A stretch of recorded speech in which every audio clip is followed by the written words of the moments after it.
नमस्कार मित्रांनो, तुमच्या देखील पायाच्या पोटरीवर फुगीर, काळसर, निळसर, सापाच्या आकाराच्या नसा दिसत असतील व रात्रीच्या वेळेस तुम्हाला वेदना होत असतील तर तुम्हाला देखील व्हेरिकोज व्हेन्सचा त्रास असू शकतो. मित्रांनो, या व्हिडिओमध्ये आपण पाहणार आहोत व्हेरिकोज व्हेन्स कशामुळे होते, त्याच्यानंतर त्यावर उपचारात्मक एक्झरसाइज आणि त्यांची कारणे आपण क्रमाक्रमाने पाहणार आहोत. सर्वप्रथम जाणून घेऊया व्हेरिकोज व्हेन्सची कारणे कोणकोणती आहेत. मित्रांनो, डिऑक्सिजनेटेड ब्लड म्हणजेच अशुद्ध रक्त आपल्या पायाकडून हृदयाकडे पंप केले जाते, परंतु त्यावेळेस आपल्या नसांमध्ये, पायाच्या नसांमध्ये असलेले वॉल्स जर खराब झाले असतील तर हे रक्त हृदयाकडे न जाता काही रक्त पुन्हा आपल्या पायाच्या नसांमध्ये साचते, हे आपल्या नसा फुगतात आणि त्यामुळे आपल्याला व्हेरिकोज व्हेन्सचा त्रास होतो. दुसरं कारण जास्त वेळ उभे राहून आणि बसून काम करणे. त्याच्यानंतर लठ्ठपणा, स्त्रियांमध्ये गर्भधारणेनंतर व्हेरिकोज व्हेन्सचा त्रास होतो. त्याचप्रमाणे वाढते वय आणि अनुवंशिकता या सर्व कारणांमुळे आपल्याला व्हेरिकोज व्हेन्सचा त्रास होतो. तर सर्वप्रथम आपण जाणून घ्या व्हेरिकोज व्हेन्ससाठी आपण कोणकोणत्या एक्झरसाइज केल्या पाहिजेत. तत्पूर्वी एक्झरसाइजचे फायदे कोणकोणते आहेत आपण जाणून घेऊया. या व्हेरिकोज व्हेन्स एक्झरसाइज केल्यामुळे आपल्या पायातील रक्ताभिसरण क्रिया सुधारते. त्याच्यानंतर पोटरीचे स्नायू मजबूत होतात आणि त्यामुळे रक्त वरच्या दिशेने हृदयाकडे जाण्यासाठी मदत होत असते. पायाचे दुखणे, त्याचप्रमाणे पाय जड होणे, पायाची सूज कमी होते आणि नवीन व्हेरिकोज व्हेन्स तयार होण्यासाठी जे धोका असतो तो आपला कमी होत असतो. चला तर मित्रांनो, एक सोप्या आणि घर बसल्या करण्यात येणाऱ्या एक्झरसाइज व्हेरिकोज व्हेन्स साठी आपण सुरुवातीला पाहूया. आपण रोज सकाळी आणि रात्री अशा पद्धतीने बसल्या बसल्या बेडवर आपण एक्सरसाइज करू शकतो. दोन्ही पाय अशा पद्धतीने पसरा आणि आपले हात आपल्या कमरेला सपोर्ट करा. दोन्ही पायाचे अँकल, घोटे हे आपल्याला पुढच्या दिशेने लोटायचे आहेत. थोड्या या स्थितीत थांबा. पुन्हा आपल्या या बाजूला दिशेला अशा पद्धतीने अँकल आपल्याकडे ओढा. त्याच्यानंतर पुन्हा पुढच्या दिशेने लोटा आणि आपल्या दिशेने ओढा. अशी क्रिया ही तुम्हाला 10 वेळा करायची आहे. त्याच्यानंतर पुढील क्रिया आपले अँकल अशा पद्धतीने आपल्याला रोटेट करायचे आहेत. गोल उजवीकडून आपल्याकडे डावीकडे अशा पद्धतीने गोल गोल फिरवा. ही क्रिया तुम्हाला क्लॉकवाईज 10 वेळा आणि अशा पद्धतीने अँटी क्लॉकवाईज तुम्ही ही क्रिया 10 वेळा करू शकता. ही एक्सरसाइज मित्रांनो तुम्ही बेडवर झोपल्या झोपल्या, बसल्या बसल्या, खुर्चीवर बसून सुद्धा ही एक्सरसाइज तुम्ही करू शकतात.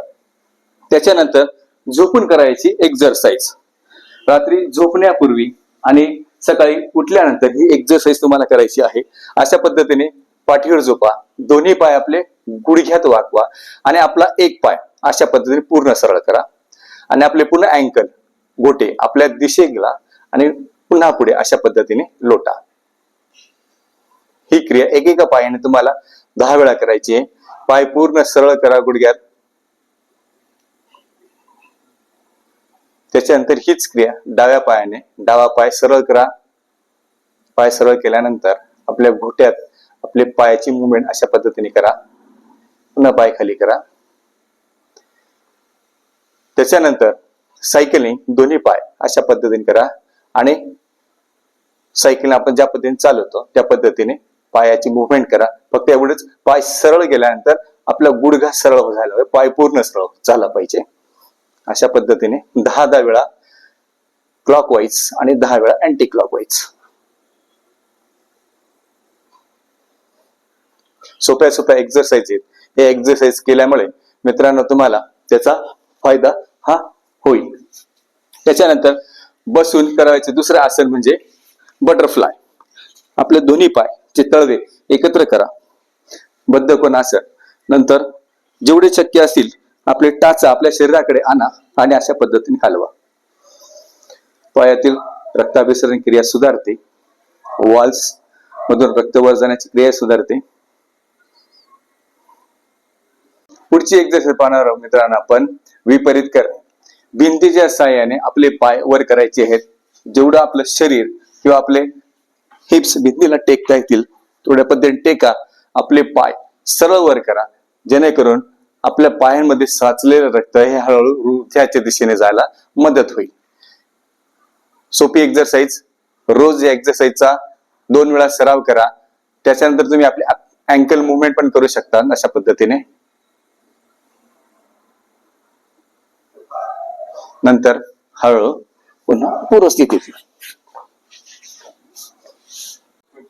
मित्रांनो, पुढची एक्सरसाइज बघूया आता.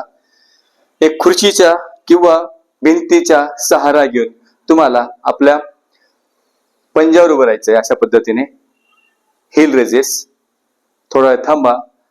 आलेला ताण, पोटरीवर आलेला ताण जाणवा. पुन्हा हळूहळू खाली या. अशा पद्धतीने तुम्ही जर तुमचा बॅलन्स जात असेल तर तुम्ही खुर्ची समोर ठेवून किंवा भिंतीचा सहारा घेऊन अशा पद्धतीने करू शकता. एक एक क्रिया तुम्हाला 10 वेळा करायची आहे. थोडा थांबा. त्याच्यानंतर पुढची क्रिया आपण पाहणार आहोत टो रेजेस.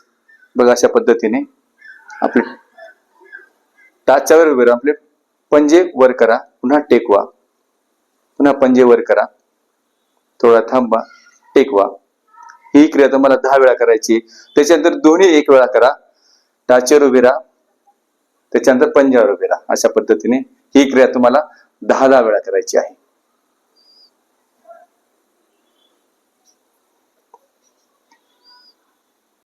मित्रांनो, आज आपण व्हेरिकोज वेन्स म्हणजे काय, त्या कशामुळे होतात, त्यासाठी उपयुक्त एक्सरसाइज कोणकोणत्या आहेत त्याचा आपण अभ्यास केला. जर तुम्हाला हा आमचा व्हिडिओ आवडला असेल तर व्हिडिओला नक्कीच लाईक करा, कमेंट करा, आपल्या मित्रांबरोबर शेअर करा आणि आमच्या चॅनलला सबस्क्राईब करा. तोपर्यंत आनंदी रहा, योग करा. धन्यवाद.